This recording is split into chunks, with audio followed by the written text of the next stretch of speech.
Yes. Now see the red light. That means we're live, guys. All right. How you feeling? I'm feeling good. And yourself?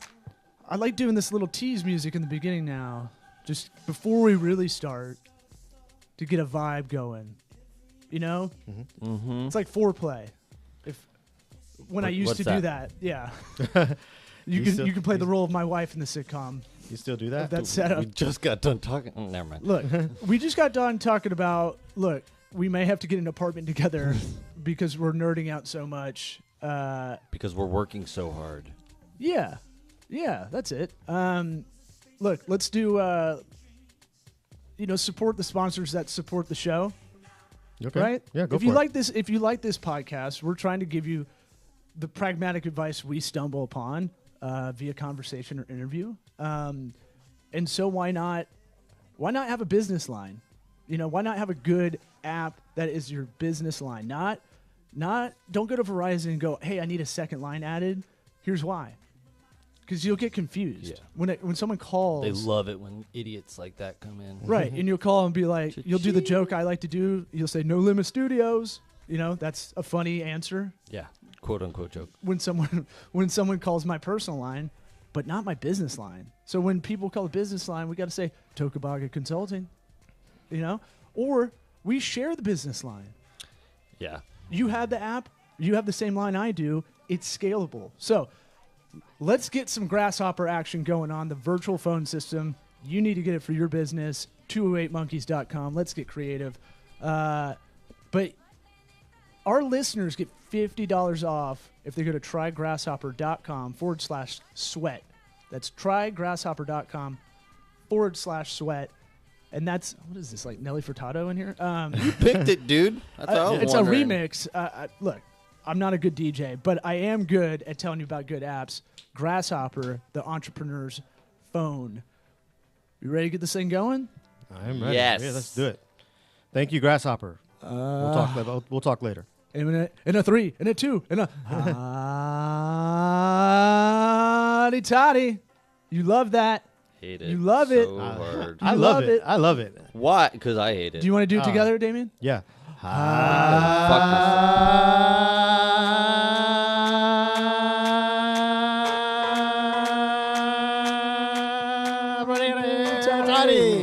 Woo!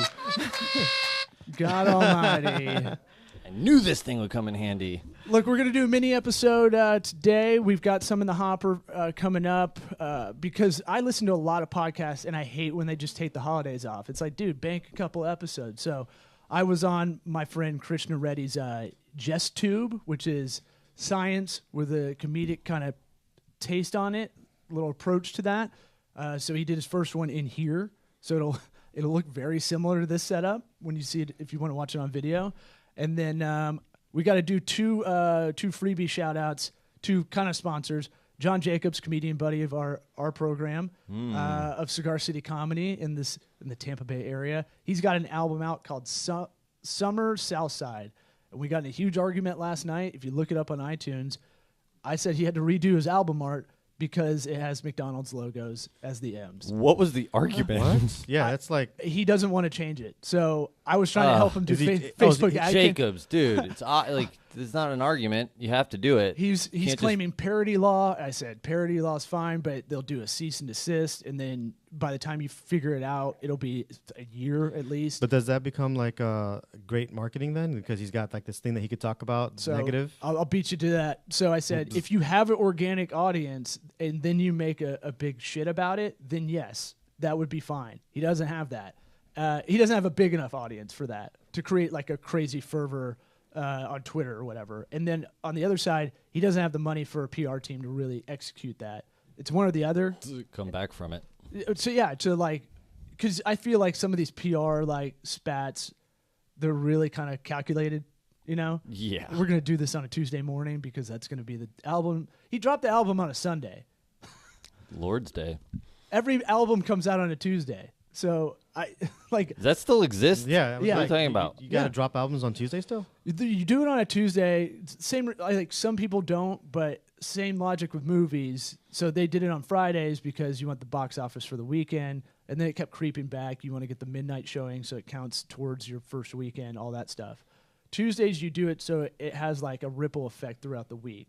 So a bunch of people buy it on Tuesday, the big fans, and then that'll have like a snowball effect for more people to hear about it, more people to buy it. Tuesdays seem to be a better That's going to go away. That doesn't seem. Yeah. I mean, it's not. It's still standard though, right? Yeah, but you know what I'm saying? Like, it's not you don't get the physical CD copy. But he does have some funny. He does have some funny stuff, and that's another interview we have banked that we're going to put on. I go through Facebook. I do like the music. It's funny. It's good. It's really funny. I thought it was going to be like really esoteric garbage, and He did what I want to do. I don't like giving him a compliment. You do love the very Tim and Eric. That would be absurd. yeah. I would love to be Simon Rex turning into Dirt Nasty, where I can be a rapper as a big joke And a bisexual, and right? I don't know. He is. He is. Yeah. Are you sure? No, you don't know allegedly. shit. So the other one, Rumors. other shout out we'll give is another comedian buddy, Nick Hoff, has an album out. Check it out. It's on Amazon and iTunes as well. Give us a 5-star review. Give them a 5-star review. All of that shit really helps. That's the cheat code to like creep up the rankings. So now that's out of the way. Yeah. And Hoff's my buddy I used to tour with. I love him and I, we get in a lot of arguments, but I still love him like a brother. And he's opening for Foxworthy and Larry the Cable Guy all over the country. And Cool. which is cool, but That is I see him big names. Look, say what you I know. I don't know Say him. what you will about those flavor of comedians, but those guys have a crazy work ethic, and you don't really get that good by being unfunny. I think they chose a path and went with Yeah, it. exactly. They just decided they can just go right down that narrow little. Foxworthy easy- used to work at IBM. He's a smart dude. That's so Larry the Cable Guy didn't know. from this area. Yeah. Yeah. Not a but cable was it- guy. Not a cable guy, surprisingly. What? Yeah. What is And he his gonna do? accent's fake too, people. It's an act. I Yeah. know that, but I don't think everybody else does.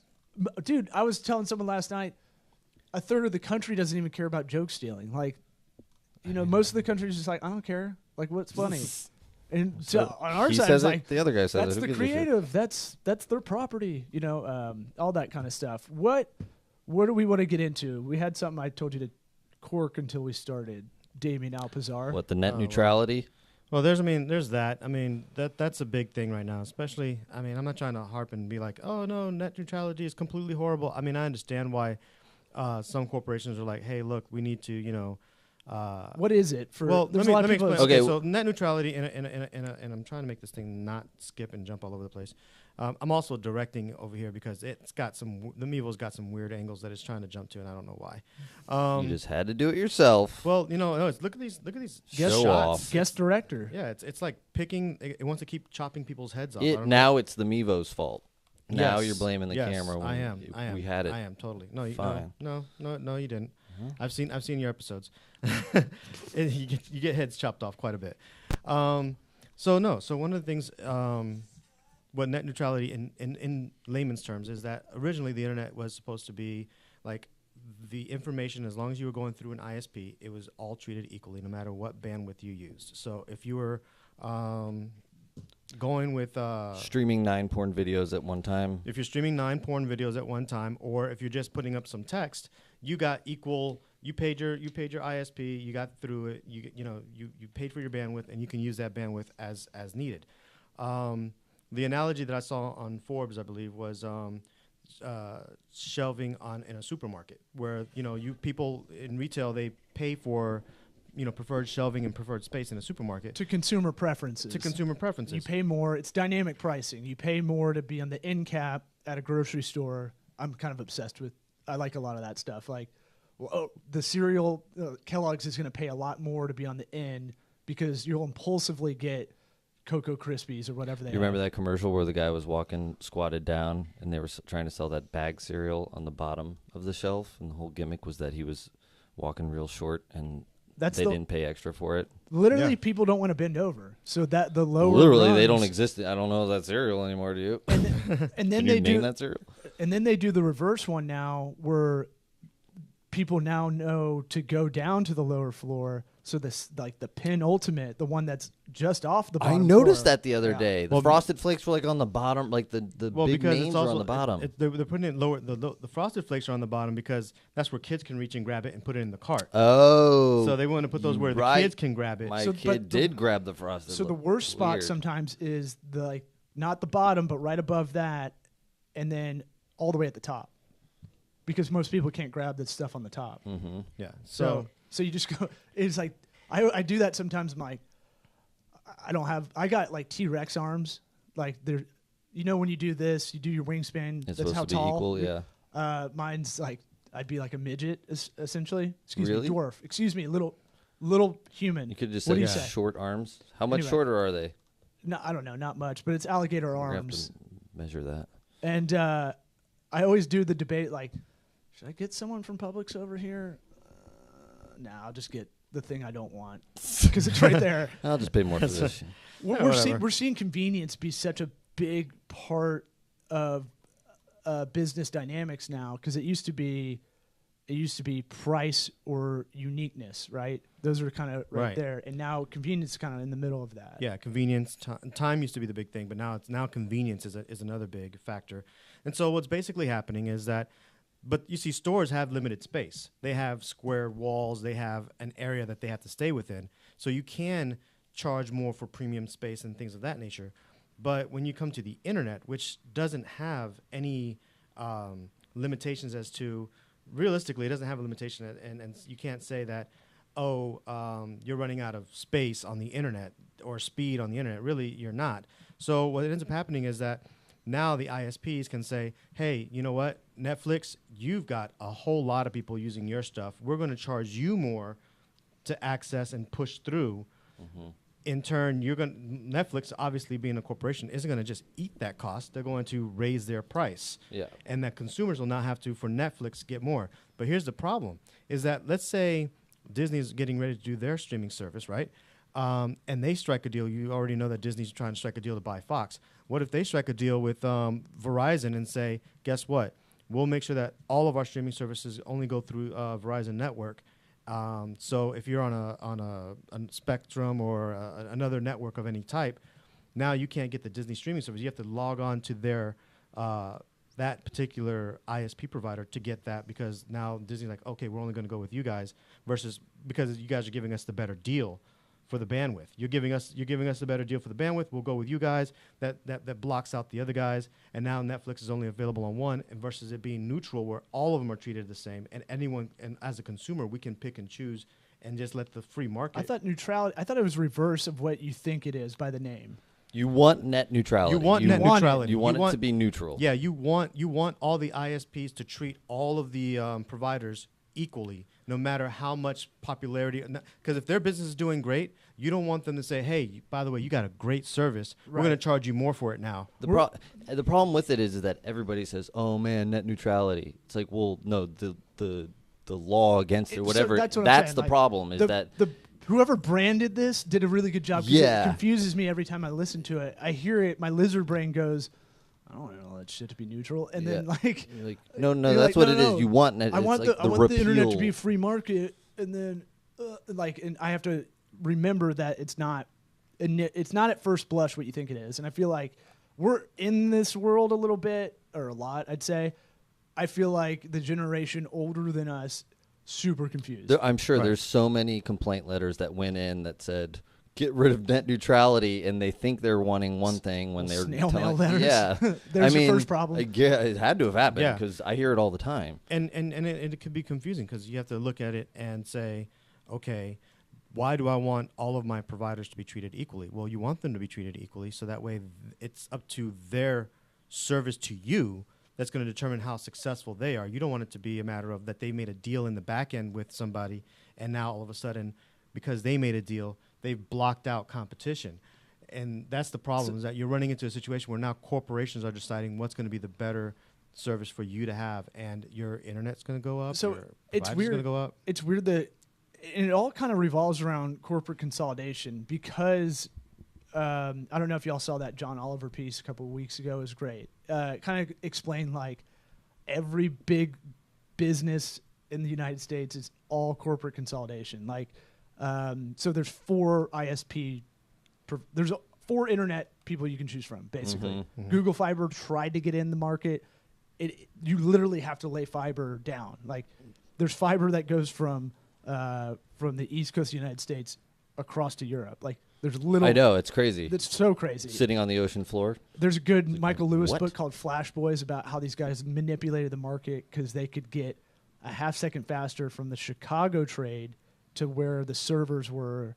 So the Chicago marketplace, stock marketplace, Jesus Christ, to New Jersey. So it's all about this guy like creating the pipeline through Pennsylvania mountains and stuff to get a half second faster, and made buku dollars because their internet connection was faster, essentially. Airlines, right? It's all an oligopoly. I get a lot of shit from my good buddies because I went on a rant a couple of years ago. I was like, it's all an oligopoly, man. Like, it's price fix. How many airlines are there? There's 4, right? Southwest, Delta, American, United, maybe, I think. We only fly Spirit because my wife is cheap. That doesn't really count because that's like Greyhound. The people bringing on like Philly cheesesteaks. Tell her open that. Up, I know. Not wearing shoes and Chickens flying around inside there. And they charge you for like headphones that you brought. Yeah. So like, what happens is with the net neutrality stuff is you have 4 providers, right? It's like a double fuck almost. Think about it. So you only have 4. You only have, in most places, you have 1 or 2 to pick from in the United States, internet wise. Right. And then from there, now we're seeing the Disney Fox probable, acquisition of Fox, which they'll take Hulu, and it'll be a juggernaut against Netflix. Both are huge sucks on internet and bandwidth, and then they now have their own kind of bottleneck on the entertainment stuff that everybody wants. See, so this could be a good thing, just like your mom would say. Yeah, my mom would find a silver lining in this. Like, well, you get every movie ever. I don't remember what city $20. it is. There's a city they're going to start treating broadband internet like a utility, where the cities are going to start developing their own broadband system somehow, and then providing it from there. And then you also got... I don't know if that's a good idea. It's an option. Are more options? I mean... Well, we can only choose one electric provider, right? Yeah. I don't think that's a great thing. No, that's what I'm saying. Because they bring in more options. Because they lobby to block solar energy for a long time, which means we're fucking laggard state always here. We also just got to get to the point to where Elon Musk puts all his Wi-Fi balloons into space, and then we all have Wi-Fi for free forever. Yeah, well, right? Is that how it works? I'm trying to think of how this affects most people really on the ground level. Because while we can, it's like the tax stuff that everybody was bitching about maybe 7 days ago and already forgot. Yeah. That's what's crazy about all the news cycle is like it is so ADD'd out that like I kind of want to write down what people are in hysterics, like put it on the wall. Remember this? And then we can go talk about it a month later. Ebola. And we look like we're very thoughtful. Yeah, well, that's the thing is that, I mean, unfortunately, it's people are very forgetful, and I think that definitely we're in a day and age where, that was so tweeted, 5 minutes ago, but it will affect people in the long run. I'm not going to harp on it. I'm not going to sit there and be like, oh no, we got to all rise and there are going to be people that are fighting against it. There's going to be my senator actually sent me a letter saying sorry that was kind of messed up. Your senator? Yeah, our senator. Not mine? Sorry, our senator. Wait, I didn't get anything. Well, which senator are you talking about? They're a public figure. You can talk about. Who's your Is friend? it not Gus Billarod? No, it's not. Are you on the inside? No, wait, that's my inside. rep. That's not, it was probably your rep. Senator. We only have 2 senators in Our the rep. state. Sorry, our rep. How about this? Whatever. Let's dovetail this into something we're all kind of looking at. Because I was talking about the tax stuff, and that was affecting a lot of freelancers. Right. Because I've got 15 minutes until I got to get out of here. And that affects a lot of freelancers. So what they were saying with the tax code that they were going to change is you can't get nearly the write-offs that you do now. That was going to be the big overall thing. And what's crazy about that is now you're seeing New York City if you're an independent contractor, now they kind of have laws to protect them a little bit, like minimums and like and things that people that are hiring freelancers have to do now, which is good and bad at the same time. I feel like it's good, but it kind of defeats the purpose after a while if that gets too restrictive. Well, the thing is with freelancers in particular, like for example, in our industry, which is primarily the film and movie industry, freelancers are essential. I mean, they're the ones that projects are spaced out. And so in order for you to, if you were going to commit yourself to one particular job, let's say a sound guy, and you've got equipment and you've got all these things that you have to be able to write off, and there's travel, and there's a lot of things that go that are involved with freelance work that should be expensed. Now you start restricting some of that, and you start making it so that it's more difficult for these independent workers to find work, because let's face it, it's not like videos being shot every day. They have to go where the work is, and throughout the state of Florida, especially the non-union. So you run into these situations where they have to get equipment, update their stuff, keep up with the gas, do all this stuff. You start restricting some of those things that are tax write-offs, and now they are in a position that it hurts them at the end of the year. This is good. I already have a cheat sheet for this because I wrote this down. I was going to do a blog post, and I wrote this long. I was on a flight and wrote this it was towards my stand-up comedian brethren that I don't like when they bitch about like they can't make enough money, because they can clearly do something on the side. And this is good. This is appropriate for our podcast because it's a lot of people that might want to do their own thing or not doing it because they need a little bit more cash flow, or while they're doing it, they need to add some other income coming in. And I always tell the comedians, I'm like, you could be content writers. You know, you write all the time. You could be social media marketers. So you're saying side gig to the side gig? Yeah, why not? We're the gig economy. Your answer is just work harder. Well, not to that, but I'm saying like it's kind of a separate thought. You are turning an old white man. You know it. Well, I feel like pull all yourself three up of by us. your bootstraps No. Get your shit But together. I do feel like that can be a self-fulfilling prophecy that, or a defeatism kind of attitude where you go, look, man, I'm already doing this. You know, like I feel like I've had 3 gigs going at all times for 10 years. And yeah, I'm a little crazy, but it's made me so good in so many different ways that when we're doing meetings, I'm not nervous to talk about a lot of stuff. Well, I mean, freelancers, and again, I'm only speaking about in particular in my industry, freelancers in my industry can sometimes moonlight in other positions, and that's okay. But when let's say I'm not saying contracted guys. Right. You're like production stuff is like you're contracted for months, right? I'm talking about like, I was directing this more towards people who say they want to do something. I want to start this, but they go, man, I have a job, man. Or, you know, like, you're like, okay, well, you have, let's just break it down. If you have a 50-hour week job, call it. Oh, that'll put people on the defensive. They're like, whoa, I don't want to break all that down. I'm way too busy to even do that. Right. Well, let's call it 9 to 5 job, and I'm including like an hour, like get there, get back, you know, whatever. Let's call it 50 hours, right? Mm-hmm. And then let's call it 60, just to be conservative. You got 20 other hours in your week, probably, right? Depends if you have family, kids. I mean, it all depends. But let's say let's say yes. Find 10 let's say hours, yes. right? Let's say yes. Here's a list of sites you can go on, and you can do freelance work in this gig economy, right? I think that's what it's coined as, the gig economy. You can go on Upwork.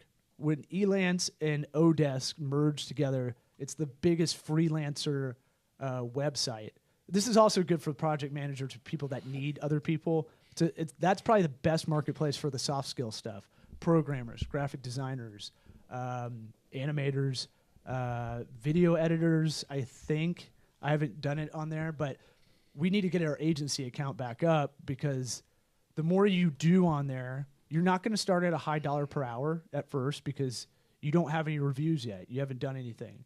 So with all this stuff online, these sites I'm going to give out, you're going to start at a low dollar per hour, and then you creep it up. The more jobs you do, the more 5-star reviews you have, the better. Right. So Upwork, there's Guru. There's 1.5 million freelancers on that with a time tracking system. Freelancer.com, Fiverr, which is kind of one of my favorites. Yeah. And just because it's Fiverr, don't think that you have to start off at $5. I mean, you could offer a $5 service, but there's people that are starting off there, a little bit higher. I heard of Fiverr on Tosh.0 when they used to pay $5 for people to do silly stuff around the world, and then I looked at it because I would do it for like a joke for fantasy football. I'd get someone. They'll like That's worth $5. Yeah, I mean, it's fun. It's funny to me. It's worth the $5. Why do I see Eric now going on to Fiverr and be like, I want people to just do silly stuff for me in Uganda or someplace like that. You can't go too far because that YouTube guy PewDiePie, he tried to do it and he tried to do like a Hitler joke or something, and it basically took him out of Disney's favor and ruined him. Yeah. So don't go too far with your Hitler jokes. I'll keep those in-house. Yeah. So Fiverr's a good one. If you need like little things done, I need to get the background out of this photo. Can you take that out? Can you vector that out? Or can you do a jingle for me or voiceover? Sometimes those like little things that can just prolong projects that you need. Sometimes you can get that done pretty quickly. Let's see. You got Uber and Lyft. You see a lot of that going on, the rideshare stuff. Yeah, a lot of people doing that. You can do Uber Eats, Grubhub, delivery, all that. What are the other sites? I've got TaskRabbit in some cities. For writers, onlinewritingjobs.com, Daily Post, Text Broker, journalismjobs.com, and pinchme.org. Those are all good writer. Law says he doesn't really prepare for these podcasts, but he seems awfully prepared, don't you think? He's full of shit. I know, right? This was for a blog post and research for an app for one of our clients. So I have it in my Evernote ready to go. And when we started talking about tax code, I was like, ooh, yeah. Yeah. Yeah. Ooh, yeah. Visual arts jobs. You Good can put your segue. creatives on Behance.net, which I like because that's where like the kind of the best graphic designers are. Behance? Behance, yeah. All right. I'm not that. Part of Adobe now. I feel like you were just kind of prepping me for when you tell me to hit the bricks. Get out of here. No, so Did you not listen to the podcast? I'll I told you all the other shit you I'll can give do the with your flip life. side. Yeah, right? And you get the fuck out of here. I'll give the flip side of this in a second because it's not. People think that's easy. Like it's easy. Just go. Oh, we'll get freelancers. No, a lot of what we do here is switchboard operate a fuckload of freelancers, right? Yeah. So you need good operating contracts, independent contractor operating agreements. You need the legal because that's the other part. So you get a logo made by a graphic designer, they just copy it from someone, don't get the license, don't tell you about it, and then you pass it on. Company uses it. Now you're in indemnification, just like the McDonald's thing with Jacob's iTunes art. I told him, I was like, you're signing a contract if I'm going to help you, because if I put ads out and it leads to an iTunes album cover that has the McDonald's logo on it, I can get in trouble too. He's going to have a hard time making the song Dick and a Big Mac big time. Well, it's parody. Yeah, it's parody. I was like, parody. You can say whatever you want. I was like, is the whole album about McDonald's? Like, Use no. fucking I was like, McDonald's food? okay, well. Well, I mean, they did they did a movie that pretty much bashed McDonald's the entire time, so I'm pretty sure they can. What, The Founder? No, not the Founder. That's a good movie. You should watch it. I like that movie. I like that. No, not the Founder. They, big, fat, and whatever. Supersize Me? Supersize Me, yeah. So So I mean, forced McDonald's to change the word supersize out of it. So you can't tell freelancers as someone who's hiring one. You can't tell them, hey, I need you to be online this day, to this these hours, or I need you to do, I need you to be in the office 9 to 5. It doesn't work like that. You have to give them due dates for everything. So it is a pain in the ass to hire freelancers in the beginning if you haven't really done it and you're trying to do a lot of them to save money. We kind of call it money balling, the best teams, the best groups of people together, because now everything's so segmented out for the online world. Let's just talk about that. Like, there's 40 different kind of programmers. There's 40 different styles of graphic design. Yeah. So- Makes what we do more valuable, though. Right. And so why not pluck the best specialists out when they have time? and you need a specialist to know, because you can't just be like, okay, I'm going to start a company and I don't know anything about this. I'm just going to go ahead and pull in a bunch of freelancers. I need a graphic guy. I need this. You still need to vet those guys and look at their work and say, yes, worth it, and yeah, not worth it. And so that takes the professional eye. So that's where we as switchboard operators would still need to operate from and show our expertise in that sense. And the other one I'm going to throw out there, because I only have a few minutes before I got to hard out, is LinkedIn's legit. If you're looking, I was going to say, if you bring up fucking LinkedIn again. Look, I don't understand though where LinkedIn will eventually sponsor this show. I'm telling you right now. So for instance, because you just got your profile on, we need to add a bunch of stuff on there. You've worked on a bunch of stuff in the last 9 months. Mm-hmm. So I need to write a recommendation for you. So you need to go out and request some from people. Oh, he is so setting you up for moving on into freelance world. No. There's an online resume thing. No way. We can make you a resume. It all helps because you're under our company account. It says you work here at Tokubaga Consulting. So the better your profile, the better our profile as a whole. But at the same time, all the connections are better too. So the more you use your profile, the better I can reach out to people too. It builds that social capital, as they call it. It's a douchey term, but ProFinder, you should be on LinkedIn ProFinder. There's no reason both y'all shouldn't be on there. It's free to sign up. I was at a meeting last night at a happy hour, just having beers. And I was like, just do this while you're sitting here. It takes 3 minutes. You're just going to fill out an application. You don't even have to fill out that much. And I've gotten 4 really high-quality leads for proposals just from that. Okay. And I haven't done anything. It's just like a Angie's List of business professionals, essentially. But it just uses your profile so people can look at it. And I've had like all over the board kind of thing. Like I've had some that were brand consulting, price consultant, which I don't really push out there that much, but I guess someone's put it in my skills endorsements.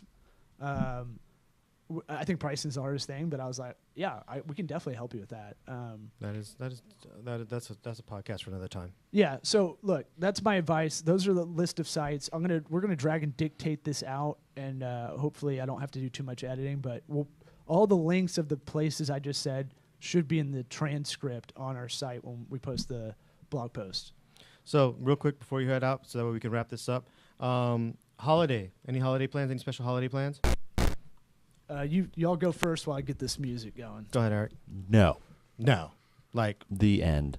Like not even It's trying like I got to. a family, I got are you kids. cooking or anything? No, man.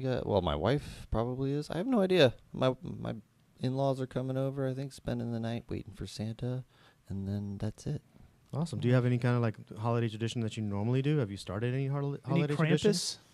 I mean, I think Christmas has enough traditions that I don't need to be making up my own. Well, no. I'm not talking about. That's a lot of pressure. Well, no, sorry. Like for example, we're trying to start. Like my family had their holiday tradition, and then we're trying to start.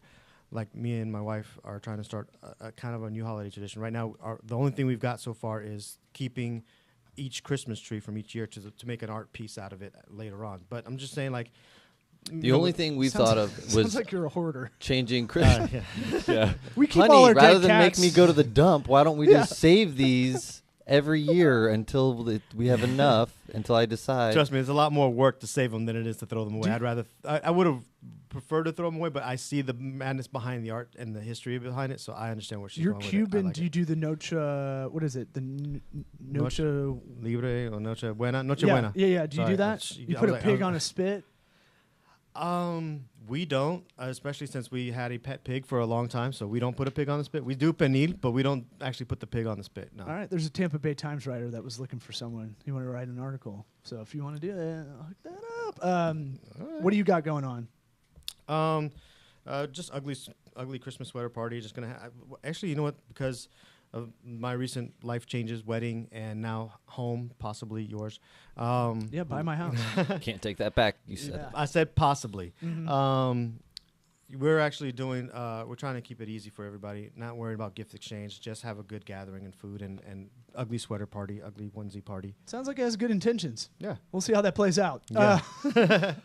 We always shoot for that, but we don't do it. I don't think I've ever left for Christmas, ever. My family is one of the rare families that's been in Tampa for like 4 generations or something, and mine too. And they're all here. Yeah, so it kind of sucks when it's really hot too.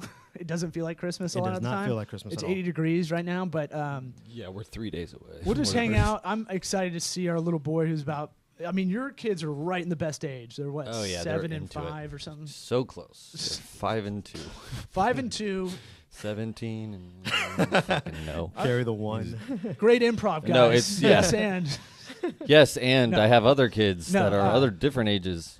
I don't know why I said 7 too. But they It's a good age for them, yeah, for sure. They're that's the into best it. age. They're right there in the sweet spot. But I'm pretty sure my daughter is onto it. Like, she's not going to believe this Santa shit next year. She's already getting to the bottom of things. Dude, show her Krampus. I was looking that up the other day. That's actually a pretty good movie. Yeah? I bet it is. Yeah. It's a name was comedy. silly. It's a comedy horror. It's actually a really good movie. So as far as holiday movies are concerned, and since I'm the movie guy here, Krampus, check it out. Yeah. All right. Well, let's play it out. Thanks for hanging out. Yeah, man. Hey, happy holidays if I don't see you guys between now and then. All right. Slide to start.